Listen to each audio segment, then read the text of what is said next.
Tapi kan. Oke.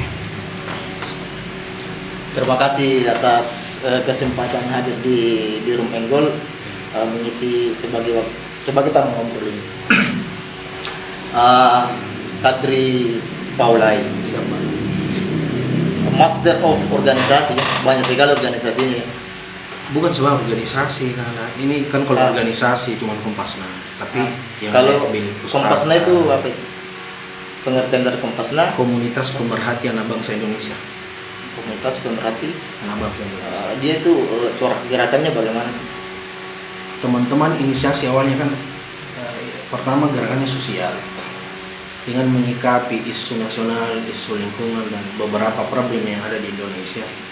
Teman-teman berpikir untuk turut andil, walaupun mungkin tidak besar dengan beberapa lembaga yang lain, mencoba untuk mengisi ruang-ruang problem yang ada di masyarakat. Pertama lingkungan, kayak teman-teman hari dengan program gerakan peduli lingkungan. Jadi di Kompasnya itu ada 4 gerakan peduli.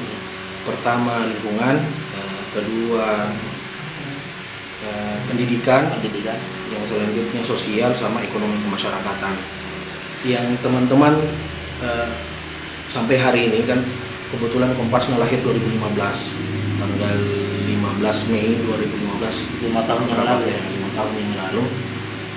Awalnya sih bergerak sosial dulu, bantu teman kecelakaan, kebakaran, musibah dan lain-lain sebagainya. Jadi saya akan relawan ya. Ya.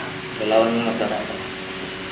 Seterusnya sebelum kita masuk poin inti yaitu work plan day yang sebagai leader, mungkin bisa sedikit diceritakan background Anda itu supaya sahabat-sahabat di luar sana itu atau teman-teman di sana itu bisa lebih mengenali.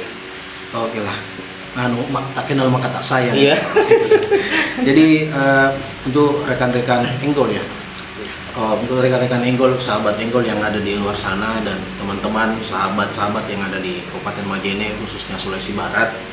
Jadi saya pribadi sebenarnya lahir di Majene juga, lahir di Majene, tinggalnya di Tande.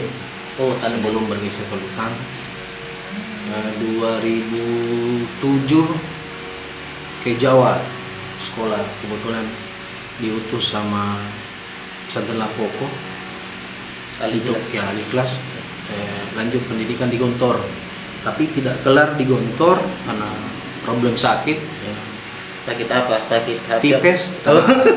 Bukan rindu ini.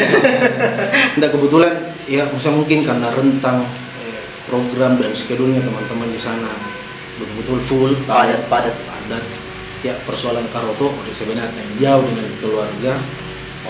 Ya, sebenarnya akan kembali, tapi pada saat itu orang tua ibu sendiri melarang kembali. Kan sempat libur Idul Fitri itu hari, sempat sudah pesan tiket dan mau kembali ke sana, tapi dilarang sama orang tua. Saya tahu mungkin problemnya apa, tapi sempat dia sharing, entahkah itu bahasa basi atau apa ya, mau ini. Sebelum saya berangkat, orang tua bermimpi kapal yang saya naiki jatuh, Pak. Oh iya. Makanya itu alasan kuat sehingga mengapa dia tidak izinkan saya kembali. Oke, langsung singkat cerita, saya kembali ke Majene dan disuruh pilih sama orang tua. Kebetulan ya, alhamdulillah bisa melanjutkan pendidikan di SMA 1 Negeri Majene. Terus lanjut pendidikan S1-nya di UIN. Alhamdulillah bisa Makassar ya. Makassar kemana. Terus pasca mau penyelesaian, itu agak lewat juga mungkin 1 tahun kayaknya. Pasca mau selesai, kemudian tiba-tiba bapak sakit, masuk rumah sakit pada hari itu. Sempat terwet juga karena kan belum selesai kita ini, belum mau ujian. Makanya itu hari saya burung. Ya, pas saya wisuda besoknya almarhum juga bapak sudah meninggalkan, Pak. Jadi saya tidak sempat lama berfoto dan berhisteria dengan teman-teman di kampus. Ya, saya kembali ke rumah sakit menemani sang ayahanda untuk mendampingi detik-detik terakhirnya. Ya, kemarin ya namanya kita mungkin anak sulung ya, maksudnya anak pertama, harus berpikir adik. Kebetulan masih lanjut pendidikan juga di Makassar, kebetulan kampus swasta itu hari. Berpikir bagaimana bisa membantu orang tua untuk membiayai adik dan sebagainya. Ya alhamdulillah kebetulan ada teman-teman lanjut ke S2. Ya alhamdulillah, bukan juga karena cerdas, ya mungkin karena rezekinya kakak dapat. Rezekinya plus cerdas. Oh itu dia juga. Bisa melanjutkan S2 di UIN kembali dengan jurusan manajemen pendidikan. Ya, alhamdulillah sampai hari ini masih butuh belajar sebenarnya kita ini.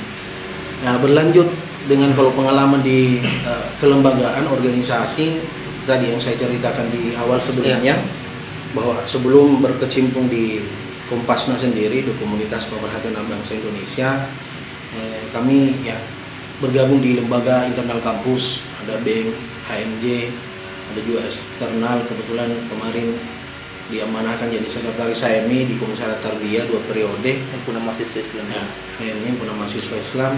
Ya terlepas dari itu mencari ruang pengabdian yang lain. Sebenarnya itu jadi moto juga di Himpunan Mahasiswa Islam, bahwa pengabdian itu yang penting. Ya, Sesuai dengan Ahli Dharma pun. Oh, iya. Gitu ya. Nah, ini saya penasaran nih tentang Kadri Paulai itu. Oh iya. Itu Paulai itu bahasa Serapan, singkatan atau apa? Iya. Ini saya awal temukan kata Paulai pas ayahanda almarhum berangkat Mekah.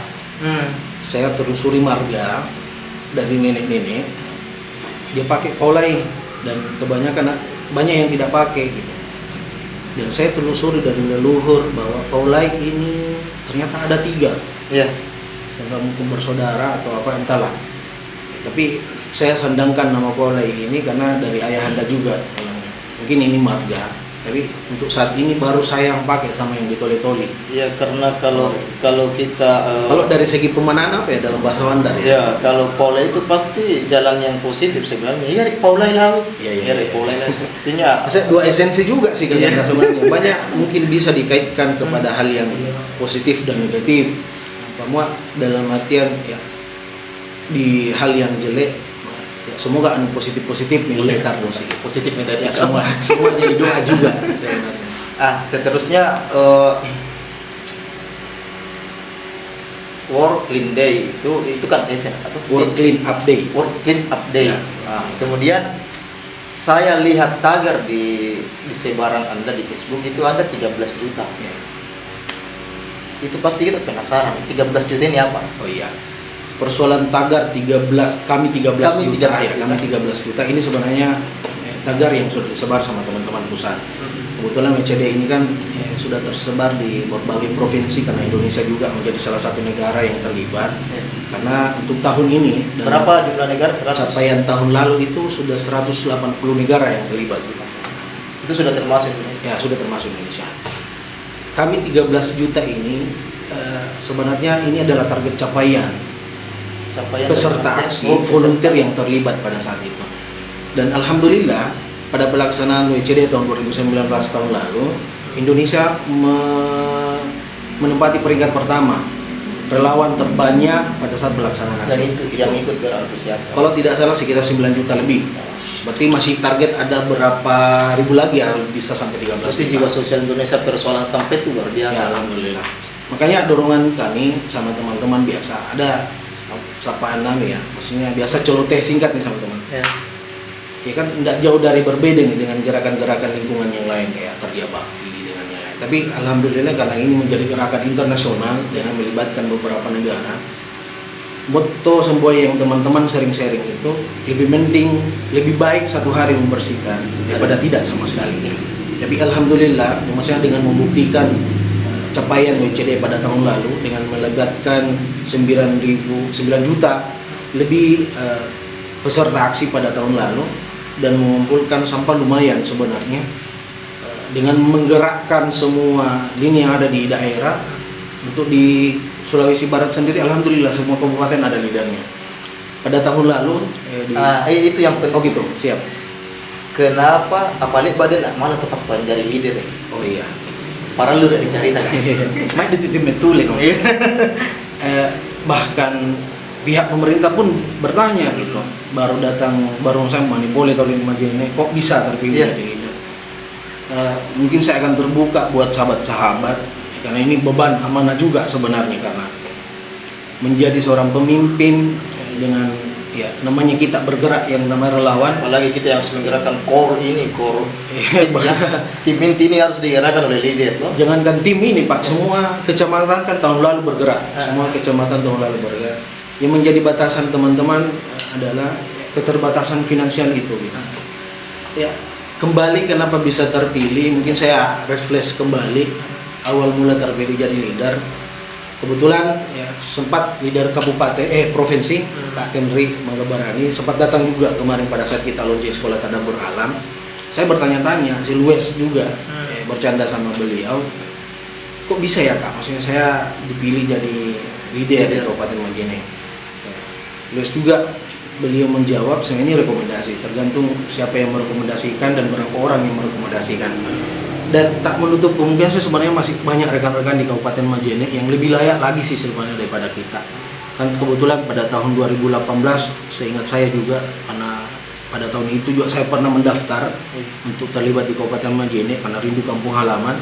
Tapi pada saat itu memang tidak sempat balik. Jadi pada tahun 2018 itu WCD saya pribadi sama komunitas itu terlibat di Sulawesi Selatan di Kabupaten Goa tepatnya. Itu 2018. Dan waktu 2019 kemarin sempat waktu saya awalnya datang di Kabupaten Majene kan awalnya terjun sama teman-teman pegiat literasi termasuk Kak Munir, Kak Tamrin dan beberapa anak guru yang lain dan teman-teman pegiat literasi. Kebetulan leader Kabupaten Mamuju itu hari yang datang di Majene bertemu dengan saya pribadi dan beberapa pegiat. Saya tidak tahu, sebenarnya saya antusias juga untuk ikut kembali WCD tahun 2019, tapi entah siapa leadernya.